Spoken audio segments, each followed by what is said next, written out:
ఈ యొక్క ప్రాకామ్యము, మహిమ, ఈశిత్వము, వచిత్వము, కామావతాయిత అను 8 యోగ సిద్ధులు. అష్టైశ్వర్యాలకి ఇవే మూల కారణం. అష్టైశ్వర్యములు జనుల విశ్వాసము కొరకై దత్తస్వామికి పుత్రులుగా నిర్మించారండి.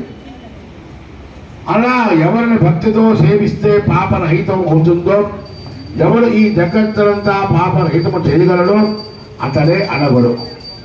అణగత్వమే ప్రాణముగా, అనగా విష్ణువు యొక్క అంశతో అవతరించిన బ్రహ్మ ఋషియే శ్రీ దత్తాత్రేయ స్వామి. ధర్మరాజా, ఈ యొక్క ధర్మరాజు చెబుతున్నాడు, ఓ శ్రీకృష్ణ, కార్తవీర్యార్జునుడు ఈ మత విధానం ఏ నియమాలతో చేశాడు